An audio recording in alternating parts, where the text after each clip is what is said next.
Ani Bojo, Mallory and Indigenous cause. I'm the host of She Carries the Water. I wanted to make a video just about what I'm trying to do, what I've been inspired by as to start this channel of She Carries the Water. And I think just to start off, the way I want to initially start every talk, every interview with somebody is just simply speaking in the language and introducing myself that way. I do have my Anishinaabe name and stuff, but I'll use my English name of Mallory. And so when I say Ani Bojo, I'm just saying hello.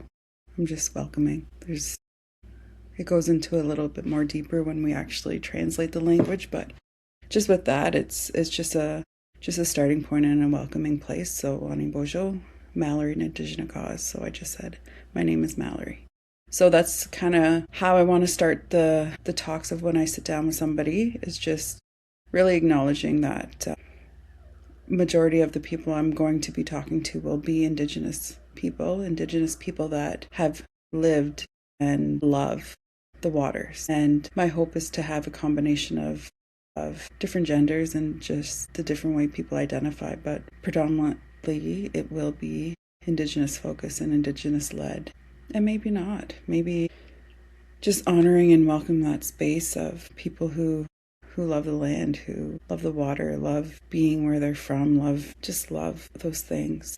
I think that's definitely a big connector piece of why people gather where I'm from, which is Bawating, which is Batchewana First Nation, or along the St. Mary's River, as well as my other home is Gitchigumi, which is Lake Superior. I think people are always naturally gravitating towards water, whether they know it or not, right? Water is a big source of survival and existence, and getting to honor and know those waters help support that survival. So that's why I wanted to create this channel of capturing those stories, capturing that experiences, family lineages, ties to the land and ties to the water. Of starting out would be Lake Superior and St. Mary's River, but we never know how and how far those waters reach of people wanting to tell their stories of living amongst or near the land and the water.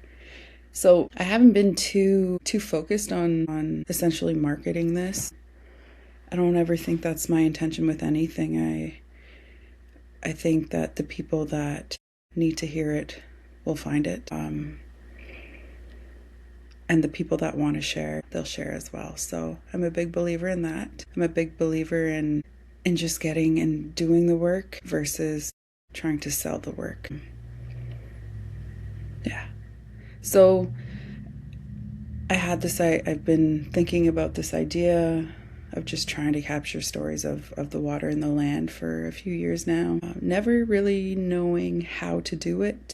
I get to talk to a lot of people. I get to sit with a lot of people in my professional life, and I get to ask a lot of questions, and I get to be curious about a lot of things. And one thing that I'm noticing a lot more is that we're so eager to tell either our stories of hurt, our stories of trauma, or our stories of stress, but we forget that there's so much joy, there's so much contentness, there's so much positivity that kind of takes a back seat. So that's where this is kind of coming and growing out of.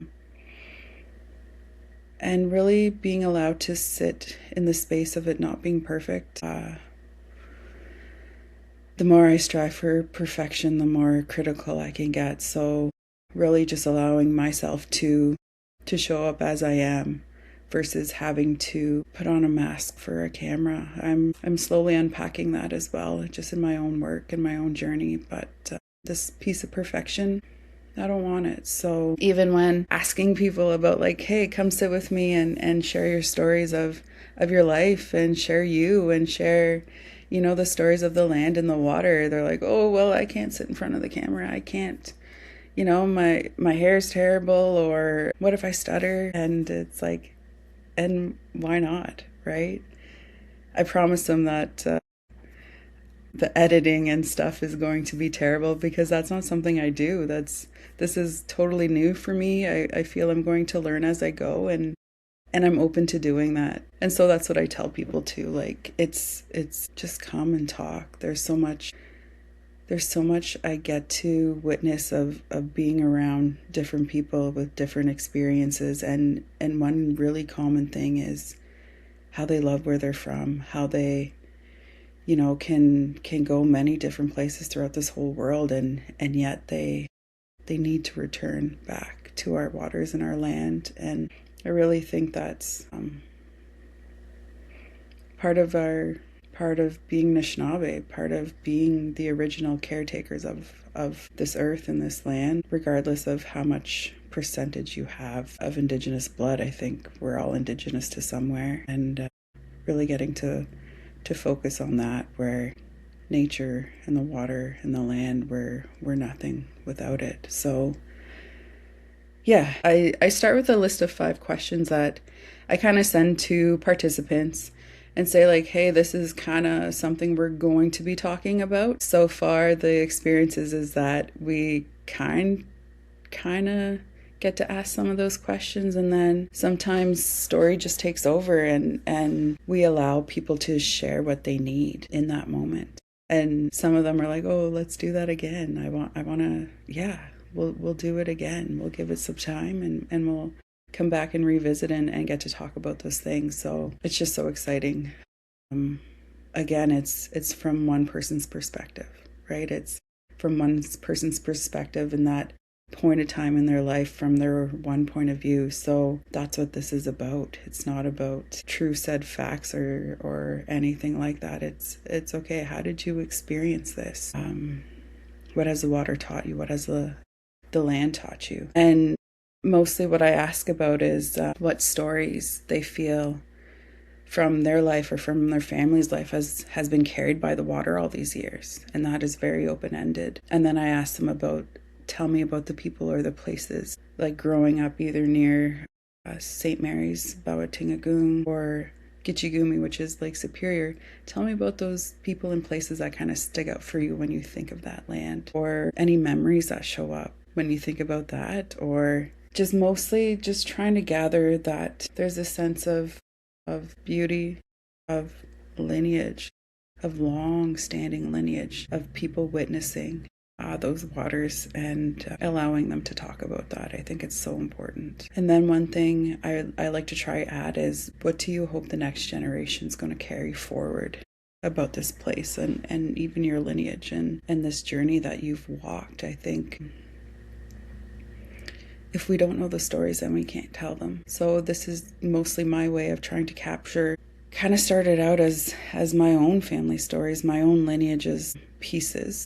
But I think it's growing into something a little more, where more people want to tell, even if it's just me, they want to tell their family stories. They're what they want the next generation to carry forward. So it's been beautiful. I'm so privileged to get to do this. It's definitely a passion project of mine. It has been for a while. I'm lucky to be not the only family historian within my family. There's other people that share similar goals and have done a lot more work than I have. I'm one thing that I really like to talk about and push is knowing where you're from. Having connection to any sort of water or land is important for just our life's journey, right? Trying to know who you come from and where you belong is a big place, a big landing piece for a lot of people. So maybe a lot of people don't even know who they're from. Well, I've had some time to put towards just my own family's lineage and my own genealogy. There's so much more to learn and grow, and I think we can focus in on the past, but we also need to be here in the present, as well as think of those future people to come. So all in all, it's ever flowing, ever changing like the water.